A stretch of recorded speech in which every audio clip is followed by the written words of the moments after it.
Hello and welcome back to The Rise and Fall of the Chill Out Room, a history of ambient house and ambient techno 89 to 96, and we're still in 1994.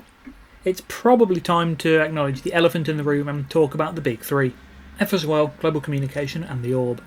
The former two both released stone cold classics in 94, while the Orb's career had its first hiccup.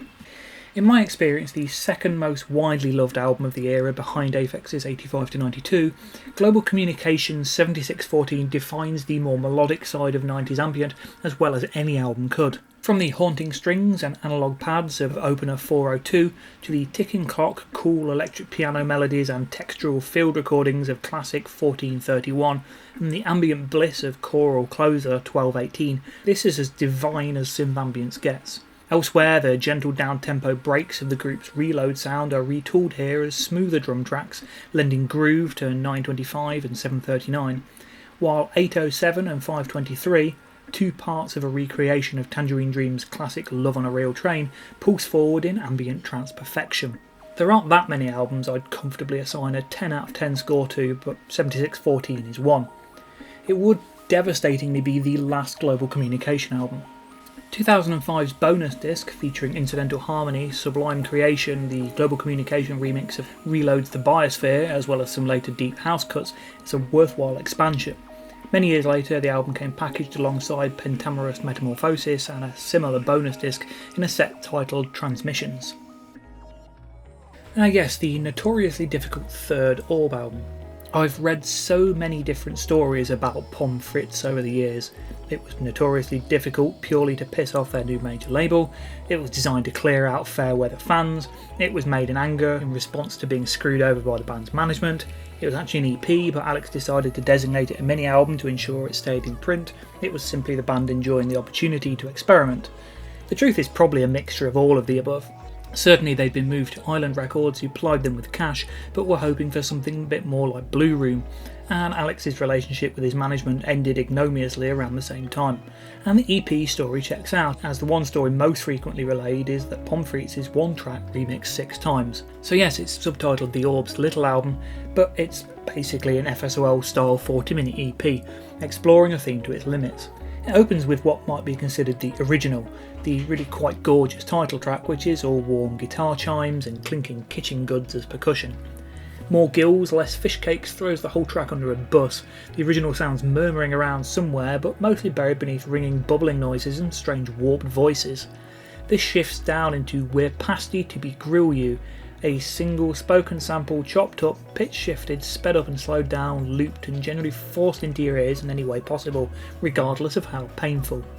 Have I mentioned that this whole record features a one-off lineup of Alex, Thrash and Sun Electric, both members plus Thomas Feldman, and somehow manages to be the least dance floor friendly thing they've ever put out. Banger and Chips features the same rattling sounds as the first 2 tracks, but it's otherwise relatively conventional Orb sounding, or it would be if it were not fed through a phaser that stops it ever feeling like it's sitting in one place. Alice's Churn is the traditionally ambient version, washes of warm synths and snippets of spoken word, and, much in line with its title, is bloody lovely. His Immortal Logness is a bit of whimsical keyboard improv, plenty of wrong notes included, daft voice samples and cavernous effects. If anything proves that there's at least a little bit of piss take going on Pomme Fritz, it's this last track. The record was slaughtered by critics, who claimed it a self-indulgent mess or the product of an act who'd lost their minds, and it decimated the group's fan base. Off the back of the number 1 position reached by their previous album, a lot of people picked up this follow-up, taking it to an impressive number 6 in the charts. Far fewer of them returned for the group's next album in 95. Ironically, the 2008 bonus disc, featuring alternate versions and mixes, is far more accessible than the original album, and although still not UF Orb, the inclusion of some of this material might have made Pomme Fritz a lot more popular. Personally, I really like half the album and find the other half tedious. An admirable failure, maybe. It wasn't the only album released by the Orb that year, however, although the other was slightly more hidden. Recorded under the name FFWD, or Fast Forward, I'm going to call it Fast Forward, an awkward initialism of Fripp, Fellman, Weston and Duncan, Alex's real first name. This self-titled album features the Orb trio alongside legendary guitar experimentalist Robert Fripp, who'd begun to show a real interest in the new ambient sound. The album came out a couple of months after he performed with FSOL for their ISDN transmission to Radio 1. The guitarist Frippatronic's sound is one of the most distinctive guitar tones around, and the shimmering crystalline textures are given pride of place on Fast Forward, surrounded by Thrasher and Feldman's synth and overlaid with effects and samples from Patterson. Easily the sparsest Orb album ever released, with relatively few beats and samples used for atmosphere rather than novelty, the music lives or dies on the strength of Fripp's contributions, and he's on excellent form here. I do find his own ambient work patchy, either overbearing or very samey, but here he comes up with some remarkably beautiful compositions. In contrast to the Orb's usual wry whimsy, the tone is sincere and frequently heartbreaking, and it's probably my favourite Fripp-related album ever. At some point, around 20 years after the album's release, a 50-minute demo version of the record popped up online, rumoured to have originated from Thrash's copy, and a few bootlegs have circulated. Even more stripped back than the final mix, it's effectively a single 50-minute piece with Fripp's guitar work up front and centre, and it's even more beautiful. It's definitely worth seeking out. FSOL's proper major label debut was long overdue on release. More than 2 years since Papua New Guinea had hit the top 40, Lifeforms was also 7 months past its lead single Cascade, with contract issues surrounding Liz Fraser's contribution holding second single Lifeforms in limbo. A lengthy silence instead sat in place.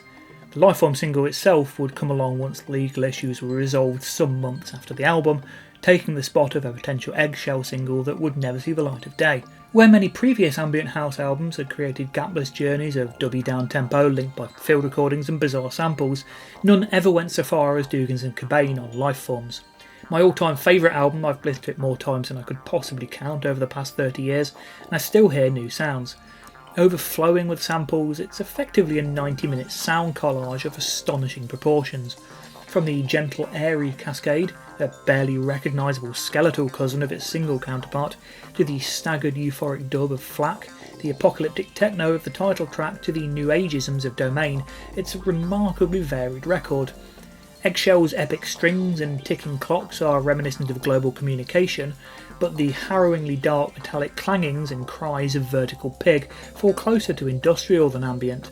With relatively few obvious synths heard on the album, things are often left to a range of unidentifiable, indescribable samples or acoustic instruments, such as the acoustic guitars and electric bass of Cerebral, or the tribal drums of Little Brother.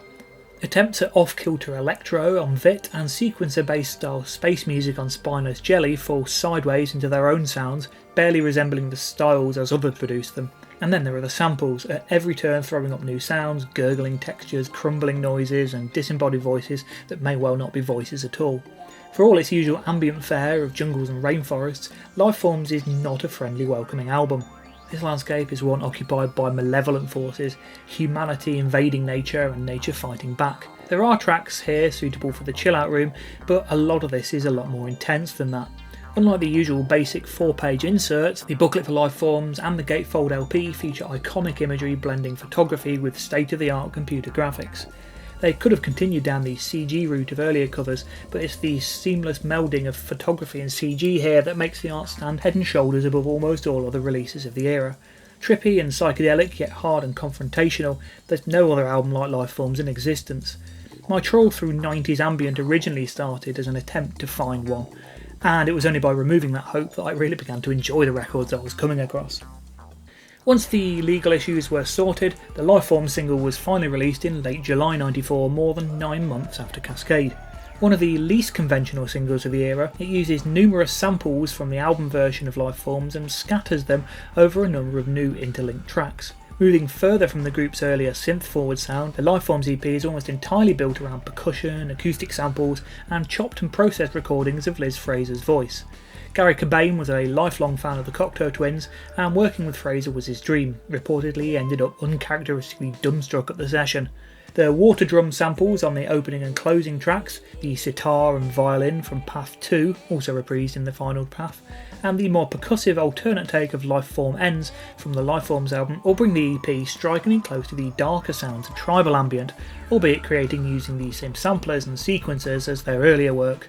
The 9-minute Path 4 ended up as the commercially promoted version, with radio edit and music video, and it's notably different from the rest of the EP, with digital piano, soft synth pads, whale calls and flutes. Feels more of an expansion of the almost new age tinted Cascade. Entering the singles chart at number 14, it was in many ways the final hurrah of the ambient techno era. Its gently melodic tones, summing up so much music of the time, released at the turning point when things were heading in a darker direction. Indeed, FSOL were among the first to make that move into less friendly sounds. With the delayed release of the Lifeforms single scrapping hope of the proposed Eggshell EP and second Amorphous Androgynous album Environments, the band forged ahead with new material.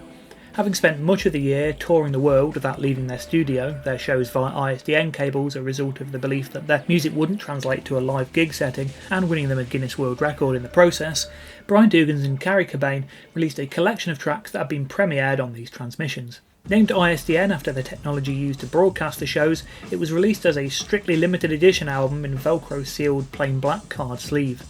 After the psychedelic, organic imagery of the group's earlier covers, this square of plain black spoke of the album's contents. Similarly, track titles like Just a Fucking Idiot, You're Creeping Me Out, and Eyes Pop, Skin Explodes, Everybody Dead, there were no attempts to hide the fact that ISDN is a dark, paranoid sounding album. Many tracks here feature almost no overt use of synths at all, built entirely out of samples, such as the opening track's claustrophobic thuds and clangs. This is most obvious on the Far Out Son of Lung and the Ramblings of a Madman, released a few weeks prior as an anonymous white 12-inch under the alias Far Out Son of Lung, almost everyone saw through the FSOL initialism, an instrumental hip-hop track overlaid with chugging guitar power chords and trumpet improvisation. Occasional moments of brightness, such as Appendage and You're Creeping Me Out, are reminiscent of Lifeforms, but even most of the more ambient tracks here are pitch black in tone. Eyes Pop, Skin Explodes, Everybody Dead is all horror film harpsichords and mournful Uilleann pipes, while It's My Mind That Works is the sound of breath being held for slightly too long. Eagerly soaking up the new sounds of 94 like trip-hop, the group had been combining them with their earlier more industrial-leaning early influences, resulting in the monstrous 7-minute slider having more in common with the isolationist ambient of artists like Scorn than anything related to house or techno, and the perplexing future jazz of Smoking Japanese Babe sounding more like a live band than an electronic duo. The album falls down slightly on Hot Knives, a slice of 60s fuzz-infused trip-hop over which Cobain decides to sing Take Me, Feel Me, Love Me Tonight, but otherwise it's an incredibly powerful album that consigns the chill-out room tropics and rainforest samples of Lifeforms to the distant past. It sold out immediately on release, the limited numbers, 10,000 or maybe 10,000 each of the CDs or LPs, it's never been clear, keeping its chart position at bay, peaking at number 62.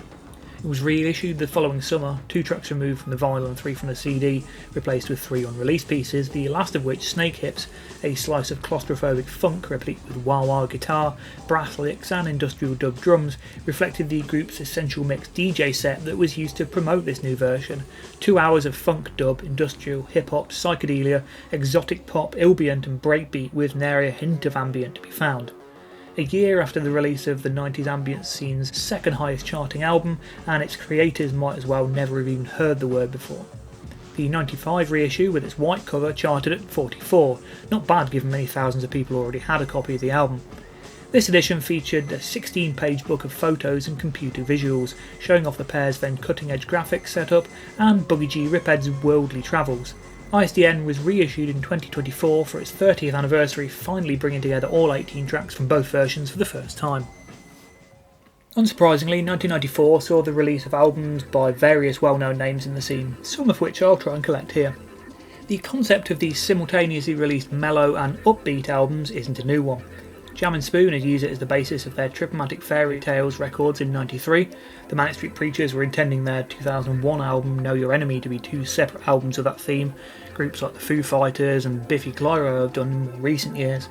Plenty of double albums have offered a single listening experience with this format. 1994 was System 7's opportunity to try the idea out with Point 3, released as Fire Album and Water Album. In this case, however, the 2 albums were largely built out of the same material, with the techno and trance leaning mixes on the Fire album and the broadly beatless ambient versions on the Water album. I honestly think this would have worked better as a double album, especially for those spending double the money for 2 versions of the same compositions.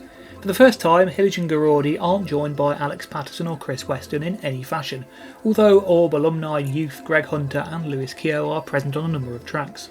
As with previous albums, numerous other big-name producers appear, including Derek May, Laurent Garnier, Drum Club, Juno Reactor and Total Eclipse. The Fire album isn't all fall to the floor material, with mysterious travellers echoing percussion and gurgling sequences, and Overview's wonky synth textures providing room to breathe between the frequently intense dance music, while Dr. Livingston, I presume, is pure tribal ambient without a synth in sight. In contrast, the Water album is mostly beatless, the group's synths coming to the fore, but contains more overt guitar work, which can sometimes be distracting from the sedate mood. Liquid Sky, for instance, sounding more like the extended intro to a live Pink Floyd track from the time than anything belonging on an ambient album. There are some incredibly beautiful pieces of music here, and it's wonderful to hear the group's ambient side being given opportunity to truly stretch its legs for once, but my overall feeling of Point 3 is that somewhere between the two versions of the album there's a perfect one. Lots of the ambient mixes, but also a couple more down-tempo tracks from the main album, and maybe even one of the less full-on dance tracks. Despite 94 being a fantastic year for visibility for this kind of music, Point 3 was the first System 7 release not to make the UK Top 100 albums, and marked a decline in commercial fortunes for the group. It would also be the last time they would fully explore ambient music, with later releases being more distinctly focused on dance. Deep Space Network followed their classic Big Rooms with Heavy Dose, a 12-inch EP again released on the band's Source label. At 40 minutes, it's almost an album in its own right, although consisting of 4 long tracks, just feel a little more slight than their previous release. Heavy Dose opens with the frankly quite odd, characteristically so, Epena, which starts as a fast-paced slice of trance before adding in jazzy drum loops, turning into a typically idiosyncratic piece from the frequently strange duo. There are then a couple of extended ambient techno workouts, pleasantly atmospheric and slickly made. The EP closes on the spacey trip-hop of Number 9, a track that shows the two were keeping with the times while sneakily sampling the Beatles' Revolution 9. Honestly, I don't think any of the 4 tracks here are among the pair's best, but it's worth seeking out if you love big rooms and want more. Released on Rough Trade's German imprint Our Choice, Atom Heart's Morphogenetic Fields is Uwe Schmidt's 907th release of the decade. Maybe. His catalogue is difficult to keep up with, especially in the early days when most of his releases consisted largely of acid and Aphex Twin-esque dustbin core IDM. Either way, Morphogenetic Fields feels like a very deliberate attempt to channel a very different sound, being Schmidt's first overtly ambient record. Given Schmidt's sense of humour, this could easily be a whimsical ambient house album, but instead he plays it straight, from the opening ambiguous atmosphere of Holon to the brooding mid-tempo ambient techno of Lightfast, the ethno-IDM of Metacalm, and the super chilled deep house of Slow Motion. There are a few minimal electro tracks in there that keep it from becoming a completely meditative experience, but overall it's a world away from the artist's usually more manic work. By this point there's nothing here that's not been heard on other records, although Metric really is gorgeous, but it's a solid entry from an artist usually only tangentially related to the ambient scene. Although it's not immediately obvious from first listen, Solar Quest's Orgship is the point where the Psy scene becomes a key player in this era of music. George Saunders' debut album is not a trance album, but it's a style he would go on to create a lot of. Even his later down-tempo works would fall closer to the ethno-psydub end of things than the house and techno roots of this era of ambient. I'm always wary of anything with Psy at the start for some reason. I don't think the fan base helps. Styles feature some of the most rabid fans of any type of music I've come across, and writing a negative review of a Psy-related album will usually get heavily criticised for not having a soul, not being able to understand the music or similar, by an army of overly protective, heavily precious fans. I really don't like that. One of the great things about the internet is it opens up art criticism to everyone. It's no longer in the hands of an elite collection of journalists, but everybody can express their voice and their view, and everybody's perspective is different. I'm worried that when it comes to covering Infinity Project's mystical experiences for 1995, I'll end up spending most of the time saying a lot of negative shit, despite really liking that album. Anyway, Solar Quest is not your average Psy album. Frankly, it barely earns that name at all, and it's a world away from the acidic trance he was putting out as 12 inches at the same time. It's simply an incredibly blissful, effortlessly mellow melodic ambient record. Rhythms and melodies are always present, yet seem so delicate that one is scared to focus on them in case they fly away. Nothing in this series so far even approaches the lightness of touch that tracks like The Bell of Atlantis and Sing Tree are blessed with, while the arpeggios of later tracks are ostensibly the psytrance link here, I suppose, but they never come close to being overbearing, almost feathery light in their execution. The album almost completely and utterly destroys itself with the abysmal Requiem for a Lily, all dramatic synth strings and choirs that feels like it's about to launch into a song by the campest, most overwrought third-rate goth band imaginable, but thankfully at 4 minutes it's by far the shortest of tracks here. Not only is it awful, but its crudeness makes it stand out like the sorest of thumbs. Honestly, Orgship is the kind of album that was beginning to give ambient a bad name at this point, almost desperately inoffensive, eager to be as chilled as possible, making no attempt to challenge the listener on any level, opening with crashing waves and featuring a track called Save the Whale. Perhaps the legacy of records like this is the splintering of the fanbase between those keen to explore and brave new sounds and those who wanted to permanently mellow out. And yet it stands up as one of the year's best on the quality of the tracks alone. Pieces like The Bell of Atlantis, Sing Tree and Save the Whale are just incredibly beautiful, and no amount of cynicism can take that away. Orgship receives almost unanimous praise wherever I see it discussed, and honestly it deserves that. It might not be offering brave new worlds, but it achieves its own modest goals with near perfection. Just skip Requiem for a Lily, trust me. Irritatingly for vinyl fans, the album came out as 2 separate 12 inches, with a running order different to the CD version, and missing the beautiful Save the Whale. It could do with a definitive double LP reissue.